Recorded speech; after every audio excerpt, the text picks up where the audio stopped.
Hello and welcome to Season 2, Episode 62 of the Berean Manifesto, brought to you by the Ekklesian House. This is Pastor Bill, and over the next 10 minutes or so, we are going to be talking about truth. There's a lot of talk about truth being subjective, that your truth isn't necessarily my truth, and we all must live our own truth.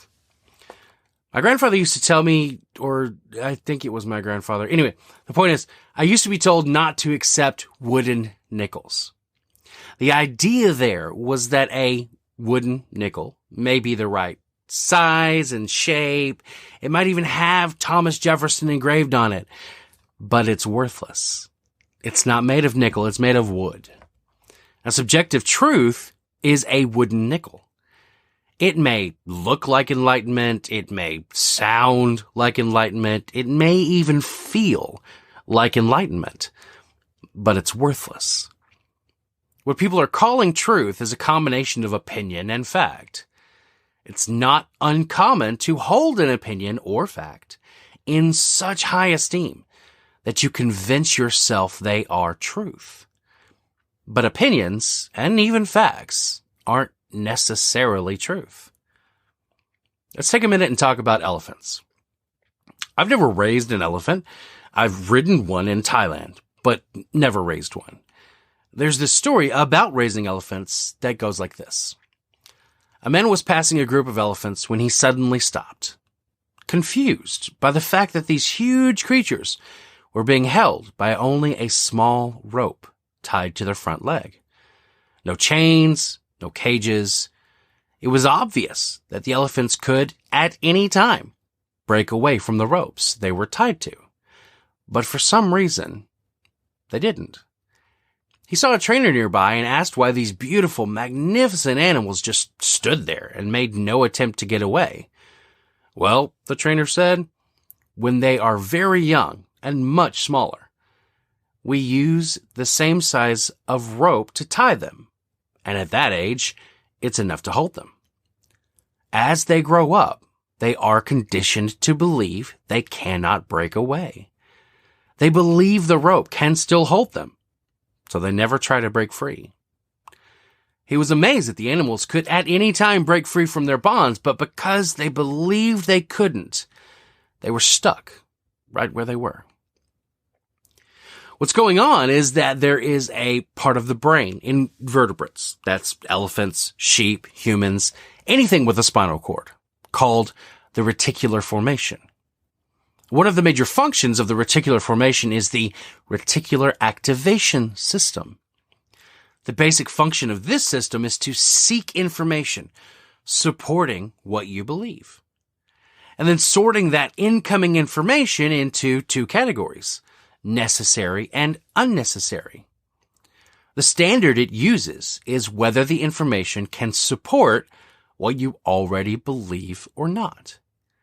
If your brain can't make sense of how the information could be used or interpreted in a way to support what you already believe, then it marks it as unnecessary. The information it deems as necessary, your brain then proceeds to make any needed alterations so that it supports what you already believe. For instance, say you believe, as some do, that the earth is flat. You have facts that support your belief. It's a fact that when a ship disappears over the horizon out on the water, you can still see it with a pair of binoculars. And when the ship disappears from the binoculars view, you can zoom in with a telescopic lens and see the ship again. It's a fact that airplane flight paths are highly inefficient when viewed on a round Earth map. But the same flight paths on a flat Earth map become straight from point of departure to point of destination. And while these facts can lend themselves to the belief that the Earth is flat, they don't undeniably point to that conclusion. However, if you already believe the Earth is flat, then your reticular activation system kicks in and uses these facts to support your belief. Your brain, in this scenario, ignores the reality that flat or round Earth, water always finds a level.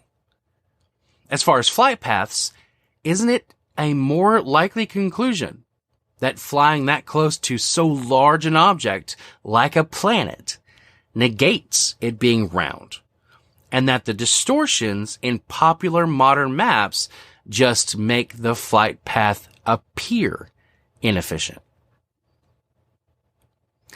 Isaiah chapter 53 verse 6 says, "We all went astray like sheep.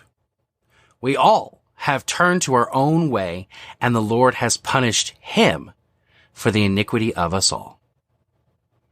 In 2005, the shepherds for a Turkish village left their herds grazing in a field to eat breakfast. While they were eating, one of the sheep decided it needed to jump over a ravine. Miscalculating the distance, the sheep disappeared mid-jump, plummeting 49 feet to its death. From where the shepherds sat eating their breakfast, they watched, helpless to stop what transpired as one ball of fluff after another followed the example of the first one, attempting to leap over the ravine and disappearing. The whole flock, almost 1,500 sheep, ended up in a pile in the ravine. Upon retrieving their sheep, they discovered that the first 450 sheep over the edge died on impact, while the fall of the next 1,000 were cushioned by the ones before.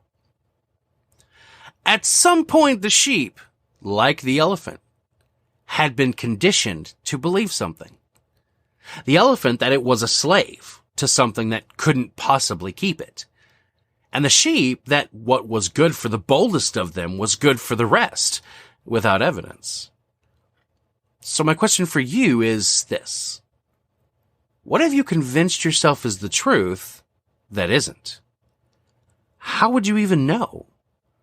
With so many lies swirling around you every day, by what standard do you define what the truth is?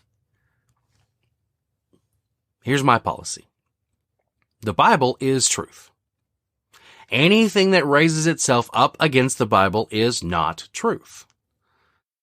It's an adaptation of 2 Corinthians chapter 10, the end of verse 4 and verse 5. We demolish arguments and every proud thing that is raised up against the knowledge of God, and we take every thought captive to obey Christ. I apply that standard against the news media, social media, my own fears and insecurities, even the sermons that I hear.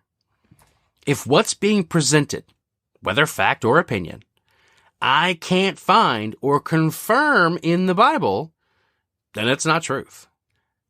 If I do find it in the Bible, even if I didn't previously believe it, then I change what I believe. Too many Christians are wandering around like the elephant, trapped by what the world tells them to believe, bad religious teaching, and erroneous theology because, like the sheep, some emboldened voice led them astray and they followed. My encouragement to you all, then, is to challenge the truth till you can prove it yourself. If it's actually the truth, then your challenge won't hurt it. It will only make it richer. This is Pastor Bill saying, until next time.